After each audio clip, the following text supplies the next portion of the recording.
So our buddy Adam Stern of the Sports Business Journal certainly created a stir yesterday on Twitter when he reported this. After experimenting with it at the All-Star race, NASCAR remains talking to teams about whether to slide car numbers back more permanently in the future to maximize sponsor exposure opportunities. The earliest a change would happen at this point is with the next-gen car in 2022. And rather than just give you my thoughts on this, I felt like I'd change it up a little bit because the reaction to this particular issue in NASCAR is fascinating. So what I'm going to do is react to the reaction. So there's going to be a lot of YouTube reactions or YouTuber reactions. Ironically, they'll be coming from Twitter that I'll be reading and reacting to, but I'll also be taking some of the comments I received on my community post yesterday about this particular issue. And you should definitely head over to my community post, subscribe to the channel so you can see that first of all, but that community tab over on my channel is great because I can post smaller things that don't really warrant a video or memes or stuff that's just kind of fun or interesting, and sometimes it leads to really great discussions. And case in point is this. So let's look at this reaction, and I tried to get a swath of people. I didn't just try to get the most rage-filled comments, though there are going to be a few of those in here. I want to have a discussion about this because it certainly is a fascinating reaction to what is essentially decals on the side of a race car. And our first YouTuber reaction comes from Brock Beard at LastCar on Brock on Twitter. And of course, his LastCar program is really interesting. I would highly recommend checking that out. But Brock had this to say: NASCAR trying to push something no one asked for to solve a problem of their own creation?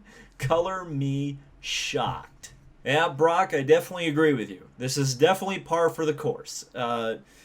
There's always small things that NASCAR seems to do, and certainly, and it's going to be a point I'll bring up later. There are a lot of big things that happen in NASCAR that really do affect the product that seems to be largely ignored, and yet so many of these little things seem to be the things that the fans get the most upset about. That's a fascinating concept to me, and something I will explore when we get to the next YouTuber who reacted to this. And now we're heading over to Daddy Slap. You probably know who this is. Every time one of his videos is recommended to me on Twitter, I see the little thing underneath it which says David Land viewers watch this. But you should go check out Slapshoes. He's really good at what he does. And Slapshoes is also really good at perspective. And he said, I remember people telling others, bro, don't freak out. It's just one race. Chill. No. NASCAR always does this with the All-Star race. They test out something, and unless they get a full-blown revolt on their hands, they always push it into regular competition. And he went on to say, double file restarts, the high drag, low horsepower package, racing in segments, number placements, the choose cone, all those things we saw use in the All-Star race first, and people didn't freak out about it, and NASCAR inevitably went through with putting it into regular competition. So there are 2 points here that I really want to touch on. Number one is Slap is absolutely 100% right. NASCAR is never subtle, or I guess they are subtle, but they're very good at installing ideas into the fan base before they announce it themselves. There was something I'd pointed out with the Kyle Larson thing. It wasn't like a surprise when Kyle Larson was reinstated. It was something we had expected for months and months and months. And that's a great way that NASCAR has learned to temper backlash. They piece things out, and they have, you can say what you want, but there are definitely a group of fans on Twitter or elsewhere in the fan base that will defend them vehemently when there's a change made and people have a backlash and they go, well, it's just temporary, bro. And then, of course, it becomes normalized, and then it becomes fully integrated into the sport. And then, years later, people are going, why'd this get bad? The other thing that is fascinating about this that Slap brings up is that there are so many bigger issues with the NASCAR product right now. Like he mentioned, the segments and races. I hate the stages. I hate them so much. But I don't think a whole lot of NASCAR fans share my feeling, at least the ones that are still around. And at the same time, this car number controversy is enormous. Why is that? And I've been thinking about this, and I wonder if the product in NASCAR that people consume, or at least the average NASCAR fans consume, isn't necessarily the racing product. It's the car, the driver, the brand.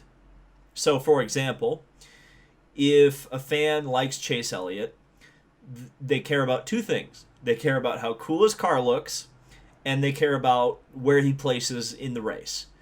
And they don't really care about how things get to that point. So one of the things that NASCAR fans really like is wearing a big old number 9 on their shirt and going to the race and having a bunch of beers and going, where'd Chase finish? Second? Oh, shit, he didn't win. And there's nothing wrong with that. It's just, NASCAR is a totally, in some ways, NASCAR is like a totally different animal than other racing series.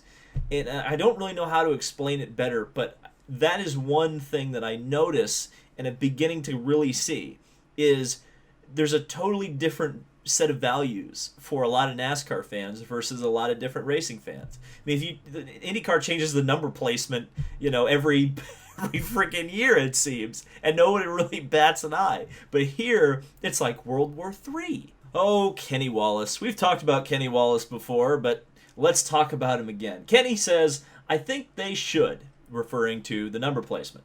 The quarter panel has never been a good place for sponsors. The door is the best place. Sponsors are a bigger deal, dollar signs, than a number. And let's be fair here.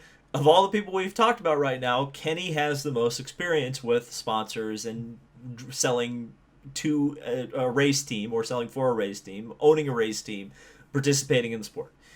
So I definitely will listen to him here because I think he does have a point that, yes, the sponsor dollars are important. But what I just said, certainly I think there is also the merchandising concerns to think about. It's probably why you're not seeing the numbers move to, say, the window, is because they also realize that, while yes, Napa Auto Parts wants to sell their parts, and if they can get a bigger logo on the car and they think that will help them sell parts, but you also want to sell the t-shirts because the t-shirts also make money, and people want the number 9 on the t-shirt more than they want the Napa Auto Parts logo. And spinning off of that, Eric Estep had to say, companies are looking to engage with customers in 2020. Just slapping your logo on a race car isn't enough anymore. Only dumb, fading companies would pay more for this kind of thing. Instead, both the teams and NASCAR should be focusing on new ways to activate sponsorship. And Eric is absolutely right. It was definitely a spicy take, but I love spicy takes, let's be honest. And he's right. The logo on the race car is really not that important in selling sponsorship anymore. Yes, it looks cool, but there's so much more. I mean, we've talked about several times on this channel the business-to-business connections in racing, and that is one thing that you have to schmooze people. It's not just consumer to business anymore. It's not just, oh, well, your logo was seen for 20 minutes on TV and that means you have X value in sponsor. It's so much more. And NASCAR fans, by the way, are much more adept at realizing what a good marketing campaign and brand loyalty is versus what bad sponsors or sponsors that just don't activate at all. I mean, so many fans grew up in the boom period of NASCAR where every single team activated their sponsorships. So they've seen it been done before, and now they see this and are being sold something that, quite honestly, probably is tripping alarms in their heads because the logos they realize that the logos on the car don't actually equal the whole package. Kamikaze Games, no. And this is a trend that went right into my community tab. It was tens and possibly hundreds of comments with just no. There was a serious backlash and reaction to this that was overwhelmingly negative. And here's another comment from Zeus Moro with 53 upvotes, which says, or they could leave it as is, because there's literally nothing wrong with how it is now. And going off of that as well, Ultimate 23 Dragon, the Dragon, trash, nobody likes it, which means NASCAR will love it as another screw you to the fans. Tide Ride from the community tab says, hard pass for me.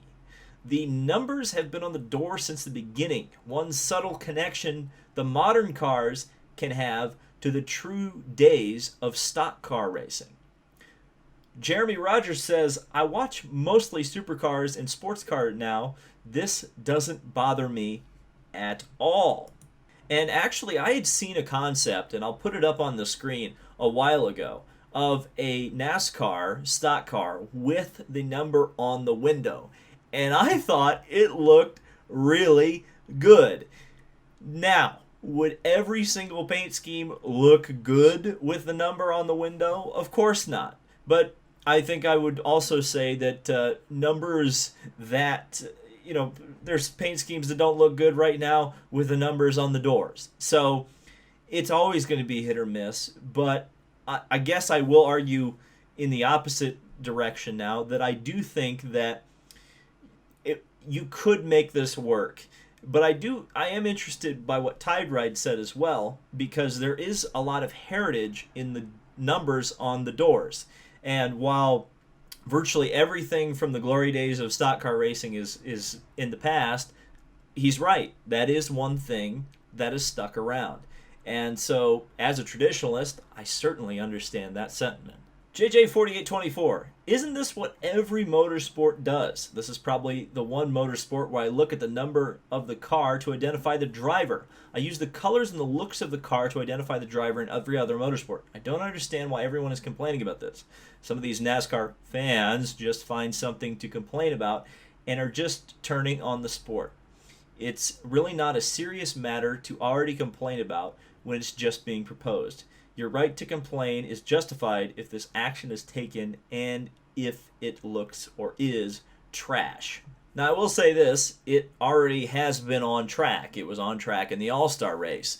And with the combination of Underglow, I think the reaction to them was fairly negative. And I think a lot of people did not think the liveries looked very good. So, as a whole, I think there were a couple that looked good, but for the most part, I would say it was probably about 80% of the cars on track did not look good. And I think most NASCAR fans would probably agree with me on that. So it's a little bit wrong, that comment. Not necessarily from the perspective of every other motorsport doesn't rely on the car numbers. They absolutely don't. But NASCAR is, like I've been saying in this video, a very unique puppy, and it has to be treated like such. And this is the final comment from my community tab from David Cunningham. And he says, everyone is always too divided. How about run the number in whatever position you want on the side of the car? Leave a number on top always, but if a certain scheme looks better with the number pushed back or forward, no contingency sponsors behind the front tires anymore anyway, let them run it. Maybe make a minimum size so the numbers can't be changed that way. Big changes are coming, might as well end up being for the better. Stop saying you'll give up and stop watching. You'll always be tuned in to it in some way. Much love. Happy holidays. And happy holidays to you, David. But I do think this is a great point. Why standardize the placement at all? And I agree. There's definitely going to be some bad schemes. I think everybody, but there's bad schemes now. I love the idea of leaving it up to the teams. As long as there's a minimum size or whatever, or a maximum size, put the number wherever the hell you want to. And if you have a sponsor that demands bigger placement of their sponsor, let them do it. Yes, you'd lose some of the standardization that many NASCAR fans have come to expect. But this solution here seems like the middle of the road way to make everybody happy, because some teams would just choose the traditional way of doing things. Some teams might try a new thing, get backlash, and change back. And some teams, to please a sponsor, would go with something else. And, you know, it would be a funded car on the grid with hopefully a driver that's paid by the sponsor and crew members who are in the same boat. So from that perspective, you know, why not? I really like that solution. And maybe that's something, you know, if somebody from NASCAR is watching this video, maybe that's something you consider. Maybe open things up just a little bit so that, hey, maybe more people can be happy. It certainly isn't a performance issue. It's freaking numbers on a car, on the side of a car. Try to please everybody. I know, it's tough to do. So, that was this video. Let me know what you think of door numbers in NASCAR and where they should be placed. Let me know down in the comment section below. Is this even a big deal to you? If you've watched, you know, 15 or 17 minutes into this video, it probably is, but who knows? Thank you guys so much for watching. This has been David Land on YouTube. Subscribe for more motorsport content, and I will see you in the next video.